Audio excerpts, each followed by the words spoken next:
ایک سودا ہو رہا ہے آپ کا، آپ یا اگر ملازم ہے آپ کا باس ایک آپ کے کام کہہ رہا ہے کہ میں آپ کو اتنے ترقی دوں گا، اتنے پیسے دوں گا، اور آپ یہ کام کر لیجئے جو شریعت کے خلاف ہے، واجب نہیں ہے، وہ شریعت کے خلاف ہے، جائز نہیں.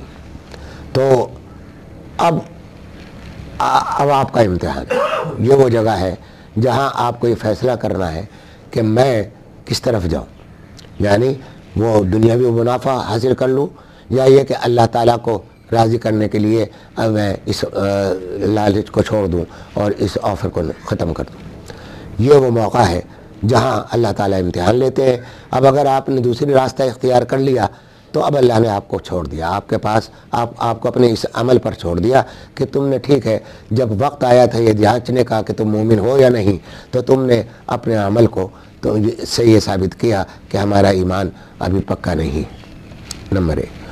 تو پرائرٹیز کے وقت دیکھنا ہے ہماری پرائرٹیز کیا ہے. دنیا کی، میں یہ نہیں کہتا کہ دنیا میں ترقی نہ کریں، کسب مال نہ کریں، کیونکہ دنیا کمانے کے بغیر دین نہیں کمایا جا سکتا. دین کی جتنی بھی ضروریات ہیں وہ سب دنیا جب تک نہیں ہوگی وہ ہم کر نہیں سکتے. ہمارے پاس پیسہ نہیں ہوگا تو ہم کپڑا نہیں پہن سکتے، ہمارے پاس پیسہ نہیں ہوگا تو ہم سطر نہیں ڈھانپ سکتے، ہم کھانا نہیں کھا سکتے، ہم اپنی اولاد کی تربیت نہیں کر سکتے، نمازیں نہیں پڑھ سکتے، مسجدوں میں نہیں جا سکتے، مسجدیں نہیں بنا سکتے. سمجھا؟ یہ سب، یہ جتنے کام ہیں، زکوٰۃ ہے جب تک کہ فقراء اور مساکین کو ہم پیسہ نہیں دے سکتے جب تک کہ دنیا نہ ہو. تو دنیا کے کمانے کو منع نہیں کیا جا رہا ہے، یہاں یہ بتایا جا رہا ہے کہ تمہیں جانچنے کے اوقات آتے ہیں وہ جب یہ دیکھا جائے کہ ایک کام آپ کے سامنے بہت لالچ والا ہے اور ایک کام آپ کے سامنے دوسرا ہے. کل ہی میرا بیٹا وہ بیچارہ اپنی ذہن سے سوچتا ہے، میں اکثر عرض کرتا رہتا ہوں، وہاں ان کے پاس ایک ایس ایم ایس آیا، کہنے لگے کہ صاحب میرے پاس ایک ایس ایم ایس آیا ہے اور وہ ایس ایم ایس یہ ہے کہ آپ اتنے ڈالر ہمیں پانچ یا $10 کی بات ہے، اتنے ڈالر ہمیں دیں. تو ایک اکاؤنٹ ہے جس کے اندر ایک اتنے $1,00,000 پڑے ہوئے ہیں اور وہ مر گیا ہے، اس کا جو اکاؤنٹنٹ ہے وہ جس کا اکاؤنٹ تھا، ای میلز، وہ اس طرح کی ای میلز کوئی آئی ہوگی، جنک میل ہے. ہاں، تو وہ اس کی بات کر رہا تھا کہ اتنے $1,00,000 ملیں گے، اس میں تمہارا اتنا، ہمارا اتنا حصہ ہوگا اور یہ ہوگا اور فلاں ہوگا. تو میں نے کہا پھر تم نے کیا کیا؟ کہنے لگے میں نے اس کو یہ جواب دیا کہ ٹھیک ہے میں تیار ہوں، سمجھا آپ، اور لیکن ایک شرط ہے میری کہ میں پہلے $1 بھی نہیں دوں گا، سمجھا، پہلے ایک پیسہ بھی خرچ نہیں کروں گا، وہ آ جائے گا اس کے بعد اس کا دھونا دینے کو تیار. تو خیر میں نے اس پر یہ کہا، میں نے کہا ایک تو یہ کہ تم نے اس پر رضامندی کا اظہار بھی غلط کیا، یہ رضامندی کا اظہار ہونا ہی نہیں چاہیے تھا. اور پھر ایک اور بات ہے، ایک ڈورمنٹ اکاؤنٹ ہوتے کیا کہتے ہیں اس کو، جو ڈورمنٹ ہی کہتے ہیں،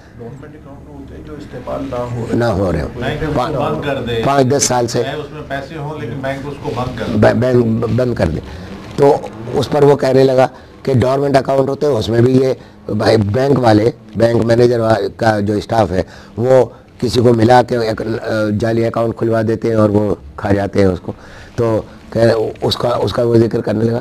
میں نے کہا دیکھو بھائی، یہی وہ وقت ہے کہ یہاں آ کر آدمی یہ جانچنے کا ٹائم ہوتا ہے کہ بھائی ہم اس میں رضامندی کا اظہار کر کے تم نے گناہ تو کر دیا، سمجھے، کہ اگر تمہیں وہ یہ کہہ دے کہ ایک پیسہ بھی نہیں دے گا، تم بعد میں دے دینا، تو تم نے، اور وہ یہ اس پر عمل بھی کر دے، تو کیا تمہارے یہ جائز ہو جائے گا وہ پیسہ؟ سمجھا، ہرگز جائز نہیں ہوگا. تو اس واسطے یہاں ایک تو یہ بات. دوسری بات یہ ہے کہ حیات طیبہ، حقیقت یہ ہے کہ اگر آپ دیکھنا چاہیں، یہ الگ بات ہے کہ وہ آنکھوں سے نظر آنے والی چیز نہیں ہے، دل سے محسوس کرنے والی چیز ہے. وہ یہ کہ اگر آپ دیکھنا چاہتے ہیں کہ حیات طیبہ کس کو حاصل ہے، تو آپ دیکھیں گے کہ وعلیکم السلام، حیات طیبہ حقیقت میں اگر حاصل ہے تو انہی لوگوں کو حاصل ہے جو اولیاء اللہ ہے، جو اللہ تعالیٰ کا ذکر کثرت سے کرتے ہیں اللہ. اور جب ان کے پاس جب یہ امتحان کا وقت آتا ہے، پرائرٹیز کا کہ بدلنے کا وقت آتا ہے، اس وقت وہ ایسے ثابت قدم ہوتے ہیں کہ پھر ان سے زیادہ ثابت قدم کوئی نہیں ہوتا. یہاں ایک واقعہ ذکر کر دو. یہ ابھی اتفاق سے میری ایک سیریز چل رہی ہے نا وہ مضامین کی، اس میں میں نے یہ واقعہ بھی نقل کیا، ابھی وہ شاید چھپا نہیں. تو یہاں ایک واقعہ ذکر کروں کہ علامہ شبیر احمد عثمانی رحمۃ اللہ علیہ کا انتقال کے بعد ان کی اہلیہ جو تھیں، جب ہم یہاں آئے تھے پاکستان، تو پاکستان میں اس وقت صرف ایک بس سروس تھی، محمد علی بس سروس کے نام سے. تو اس زمانے کے لوگ جانتے ہوں گے کہ محمد علی کی وہ بس سروس ایک خاص ڈیزائن تھا ان کا. وہ جس کی تھی وہ محمد علی نامی شخص، بڑا اللہ تعالیٰ مغفرت فرمائے، تو آزاد آدمی تھا. علامہ شبیر احمد عثمانی کا معتقد تھا، ان کو اپنے بنگلے ہی میں رکھا ہوا تھا، انہوں نے ایک بنگلہ ان کو دے رکھا تھا اور علامہ عثمانی اسی میں رہتے تھے. آخر وقت تک ان کا اپنا کوئی گھر نہیں تھا پاکستان میں علامہ عثمانی کا، اور اسی بنگلے میں رہے. تو انتقال کے بعد ان کی اہلیہ بیوہ تھی، وہ وہیں موجود. یہ اسلامیہ کالج کا جو واقعہ ہے، یہ علاقہ ہے پورا میدان. والد صاحب کی سب سے بڑی تمنا یہ تھی کہ یہاں آنے کے بعد دیکھتے تھے کہ یہاں کوئی مدرسہ قائم نہیں ہے پورے شہر میں.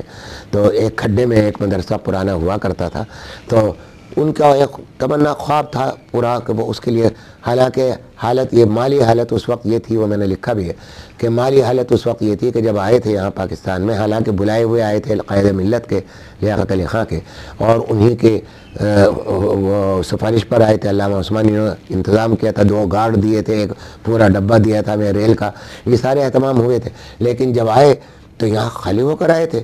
تو راشن تک اس ایک ہمارے والد صاحب کے دوست تھے، ان کے راشن کی دکان تھی، وہاں سے آیا کرتا تھا ادھار تو ہمارے گھر میں. مالی حالت یہ تھی، لیکن خواب کیا تھا؟ خواب یہ تھا کہ مدرسہ قائم ہو جائے. تو اسلامیہ کالج کا جو یہ میدان ہے، اس میدان کو بڑی بھاگ دوڑ کر کے، بڑی دوڑ دھوپ کر کے، نہ گاڑی بھی، ساری عمر والد صاحب کی وفات تک اپنی ذاتی کوئی گاڑی نہیں تھی والد صاحب کے پاس.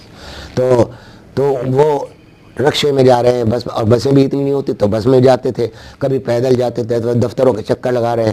AT نقوی کے نام سے اس وقت کمشنر ہوا کرتا تھا، اور مجھے اچھی طرح یاد ہے کہ آج وزیر اعظم کا وہ مرتبہ نہیں ہے. میں یہی بات یقین سے کہتا ہوں کہ جو روب دبدبا اس کمشنر کا تھا. AT نقوی شاید شیعی ہوں گے، لیکن علماء سے تعلق رکھتے تھے. تو ان سے ملا کے، اور والد صاحب نے ہمارے بہنوں بھی ان کے ساتھ ملتے تھے. اس طرح سے وہ یہ علاقہ سارا مدرسے کے لیے میدان تیار ہو گیا اور الاٹ ہو گیا. اس وقت یہاں کوئی عمارت نہیں تھی اور پرسکون علاقہ تھا. عامل کالونی کے نام سے یہ کالونی مشہور تھی. تو یہ مدرسہ کا سب کچھ ہو گیا. اب ذرا غور سے سنیے، یہاں ہے وہ پرائرٹیز کی والی بات آ رہی ہے، تو وہ اس کے لیے میں یہ مثال دے رہا ہوں کہ اب والد صاحب بڑے خوش تھے. اب پیسے نہیں ہیں تو کچھ لوگ مل گئے، جو جب اللہ تعالیٰ کے بالکل خالص اخلاص کے ساتھ کوئی کام کرتا ہے تو آپ نے تجربہ کیا ہوگا کہ اللہ تعالیٰ غیب سے راستے پیدا کرتے ہیں اور مختلف. تو کچھ ایسے حضرات، مخیر حضرات بھی مل گئے، کچھ اہل منصب حضرات بھی مل گئے، اور انہوں نے، والد صاحب کی بہرحال ایک حیثیت تھی، تو اس کے مطابق سب لگ گئے کہ کسی طرح یہ مدرسے کی تعمیر شروع ہو. یہاں تک کہ مدرسے کی ساری نقشے تیار کروا لیے گئے دفاتر کے، بہت اتنی محنت کرنے کے بعد. اور گھر میں تو گویا راشن کم ہے، لیکن باہر خرچہ ہو رہا ہے. اور اس کے بعد پھر بھی اس کے بعد وہ بنیادیں کھڑی ہو گئی، نقشے تیار ہو گئے، عمارت بننے لگی. محمد علی نے ان کی اہلیہ کو، علامہ کی، یہ سچایا کہ دیکھو یہاں یہ مدرسہ بنے گا، یہاں تو کچھ بھی، تو اس کا آپ کو کوئی فائدہ نہیں ہوگا یا ہمیں کوئی فائدہ نہیں ہوگا. یہاں کالج بننا چاہیے، اور کالج بنے گا تو اس کی فیسیں آئیں گی، اس طرح سے مالی فائدے فوائد ہوں گے. والد صاحب نے باقاعدہ اعلان کر دیا کہ افتتاح کا، کہ فلاں تاریخ کو اس مدرسے کا افتتاح ہوگا. اور جتنے معززین تھے، جتنے علماء تھے پاکستان کے اور ہندوستان کے میں جتنے علماء والد صاحب کی بات ماننے والے تھے، اذان ہو رہی.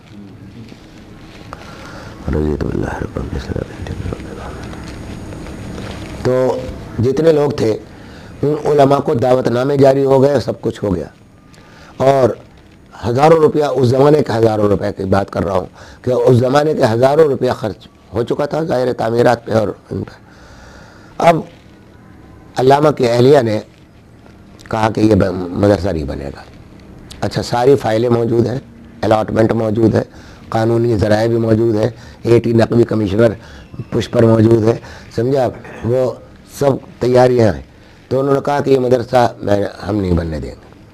والد صاحب ان کا بڑا ادب اور احترام کرتے تھے، اور بالکل استادیوں کے، علامہ شبیر احمد عثمانی تو استاد تھے والد صاحب کے، اور استاد بھی تھے اور بڑے مربی بھی تھے، اور پھر تحریک پاکستان میں بڑا ساتھ رہا، تو اس لیے بڑا ہی ادب اور احترام ان کا کرتے تھے والد صاحب۔ تو والد صاحب کو جب یہ معلوم ہوا تو بڑی بجلی سی گری کہ ایسے وقت پر جب کہ میں دعوت نامے جاری کر چکا، یہ سب کچھ ہو گیا اور افتتاح کا جلسہ ہے، یہ آڑے آ رہی ہے، تو ان کو بہت جا کے سمجھانے کی کوشش کی، بار بار جاتے رہے آتے رہے۔ اس وقت ہم عبداللہ ہارون روڈ کی جو زیلین کارنر والا کارنر ہے جو بندر روڈ سے ملتا ہے، وہ یہاں ایک اب بھی ہے، وہ کنگس کوٹ کے نام سے یہ عمارت ہے، اس کی تیسری منزل پر فلیٹ تھا، اور غلام علی طالپور وزیر تھے، ان کا یہ فلیٹ تھا، وہ ہمیں دیا گیا تھا حکومت کی طرف سے۔ تو بہرحال یہاں سے وہ عامل کالونی، اسلامیہ کالج، پیدل جانا پیدل آنا، کبھی رکشہ کبھی سائیکل رکشہ ہوتے تھے، اور آٹو رکشہ تو ہوتا نہیں تھا، تو اس وقت یہ ساری محنتیں تھی۔ اب جب انہوں نے یہ کہا کہ صاحب یہ مدرسہ نہیں بنے گا، تو بہت منت سماجت کی سوچ، یہاں تک کہ اپنی پگڑی بھی ان کے قدموں پر لا کر رکھ دی کہ دیکھیے یہ موقع ایسا نہیں ہے، اور آپ اس وقت جو کچھ کر رہی ہیں اس سے علامہ کی بھی روح کو تکلیف ہوگی، اور میں جو کچھ کرنے جا رہا ہوں اس میں میرا ذاتی کوئی نفع نہیں ہے، تو اس لیے تم اس بات کو رہنے دو۔ اور انویٹیشن جا چکے سب کچھ، انہوں نے کہا بس وہ کچھ ان کی اس میں آ گئی تھی، وہ نہیں مانی۔ جب نہیں مانی تو اب ہمارے بہنوں جو ساتھ لگے ہوئے تھے، بڑی محنت انہوں نے کی تھی، انہوں نے کہا کہ اب اگر وہ نہیں مان رہی ہیں تو بس پھر اب آپ اپنا کام شروع کریں، یہاں تو قانونی تو ساری چیزیں موجود ہیں۔ والد صاحب نے کہا کہ نہیں، استخارہ کیا، شاید انہوں نے کہا مجھے وقت دو، 1-2 دن استخارہ کیا ہوگا والد۔ تو اس کے بعد پھر ایک دن اٹھے اور کہا، ان کو بلا کے، ہمارا نور احمد صاحب تھے